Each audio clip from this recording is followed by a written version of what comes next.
A boy is born locked inside of a small house with no windows and no way out. And he is provided with food and clothing as well as books and some toys for entertainment, but that is all. He never once sees the outside world, never once sees anything beyond his extremely limited surroundings. And raised in such a way, he comes to believe that this house is all that exists. And one day, someone comes along and breaks down the door to the house, letting him out into the world for the first time.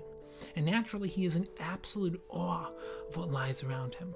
The grandeur, the sheer magnitude and marvel of the surrounding world astounds him and leaves him wondering how he ever considered his previous existence to be a full life. And this is powerfully connected to the story of Nadav and Avihu, because Parsha Shmini presents the shocking sin and deaths of Nadav and Avihu.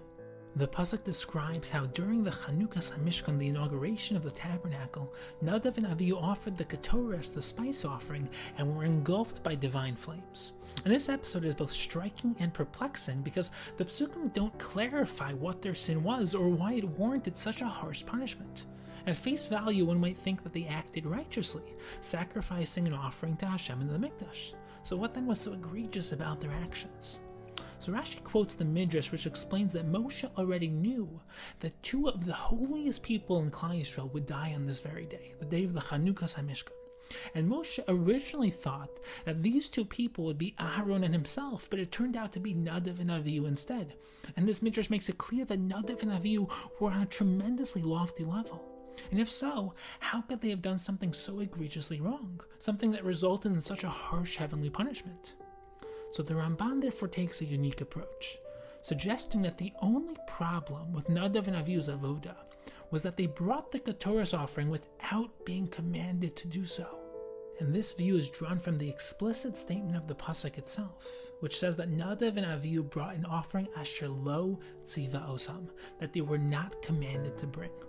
And based on this, however, we have a new difficulty, because if Nadav and Avihu's sin was only that they did something that they weren't commanded to do, then our question is actually strengthened. What was so abhorrent about their actions that it merited such extreme punishment? I mean, granted, Hashem didn't command them to bring the ketoras, but they did nothing that was prohibited, only something that wasn't specifically commanded. So in order to understand the answer to this new question, we have to understand what it means to be commanded in the first place, as well as the difference between being mitzvah, commanded by Hashem, and eino mitzvah, someone who is not commanded by Hashem. So the Gemara in Baba Kama states that it's greater for one to do something which they have been commanded to do by Hashem than to do so of their own volition without being commanded. Gadol ha-mitzvah v'yoseh mimi she'eino mitzvah v'yoseh. Meaning that it's better to perform a mitzvah out of obedience to Hashem's will than to do so spontaneously of your own will. And at first glance, this appears counterintuitive. Would it not be better to do it of your own volition? Is this not a more genuine expression of divine service? Instead of doing it because you have to, you're doing it because you want to. So the first explanation for this puzzling statement lies in the concept of ego. As human beings, we're naturally resistant to external instruction or direction, preferring to do things only when we want to do them. Obedience to others requires sacrificing our ego, our sense of control, and our illusion of being ultimately superior. The essence of a mitzvah, however, is negating our ego and submitting to the will of Hashem. Hashem gives us instruction in the form of mitzvahs. We obey them because He told us to, and by doing so, we submit our egos to Him. We may not understand or agree with everything, but in performing mitzvahs, we acknowledge Hashem as the ultimate source of truth and His instructions as the guide to ideal living in this world. We affirm that the source of truth does not lie within our own limited selves, but within the infinite source of reality, Hashem. But the second explanation for why the performance of a mitzvah is superior to an act of one's own volition requires a deeper understanding of mitzvahs. The simple understanding is that a mitzvah is a command from Hashem, requiring us to obey His will. But the Maharal suggests a fundamentally deeper understanding of mitzvahs. He explains that the word and concept of mitzvah is rooted in the word tzavta, the Aramaic word for connection. A mitzvah isn't simply obeying a command as a soldier obeys the will of his commander. Rather, it's a way for us to connect spiritually and existentially to Hashem, our source of existence. When we perform an action, we act as an extension and manifestation of the one who willed and commanded it.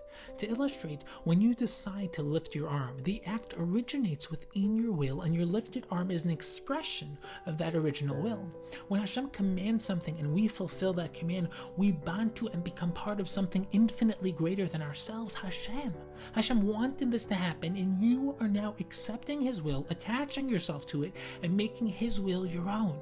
By performing this act, you become a true embodiment and reflection of Hashem in this world. And this is why it's infinitely greater to be commanded than to act spontaneously. Because when you do something, even something good, without being commanded, all you're reflecting is yourself. It's your personal form of avodah, self-contained and limited, disconnected from Hashem. Instead of manifesting something transcendent, all that you manifest is yourself. The ultimate depth of this is that Tselem Elokim, your own root will, is Hashem's will. You don't sacrifice your will to adopt His will. Rather, you become deeply self-aware to the extent that you realize that His will is your root will. This comes with the realization that you are neither the center of the world nor the source of your own existence. Hashem is. And we can now understand the Ramban's explanation behind the severity of Nadav and Avihu's sin. Nadav and Avihu were not commanded to bring the Ketorah's offering, they brought it of their own limited desire and volition. And in doing so, they reflected their own ego and nothing more. And true, they had pure intentions, but this was not the will of Hashem. But nevertheless, we're still left with one big problem. Because granted, this may not have been the ideal form of Avodas Hashem, since Nadav and Avihu acted without being commanded. However, was this action really deserving of the death penalty? We don't generally consider someone who acts without being commanded to be a sinner. On the contrary, they may even be a righteous person, a great person. They're simply not as lofty as someone who does this act through the direct command of a mitzvah, which is infinitely greater. So based on this, why were Nadav and Avihu deserving of death? But the answer to this lies in the time and the place of this incident. Every process is made up of multiple stages. The first stage is the spark of creation, which is followed by a slow process of expressing that original seed, finally culminating in the finished product. So take, for example, the growth of a tree. First, there's the seed, which goes through a slow growth process as that seed is expressed, and eventually there's a full tree. And human beings go through the same process as well. Every person begins as a zygote, a single cell, which grows and develops into the end result of fully formed human being. In every process of creation, the root, the seed, is the most crucial and potent phase. This formative stage is also the most delicate. Any error or imperfection that occurs at this stage will have cataclysmic results. For example, if a child cuts his finger at the age of 7, the injury will be minor at worst. However, if there's even a minor glitch in the DNA of a zygote, even a single chromosome missing, everything can go wrong. The results can be catastrophic. And this is the key behind understanding Nadav and Avihu's sin. They sinned during the original Chanukas HaMishkan, during the inauguration of the Mishkan.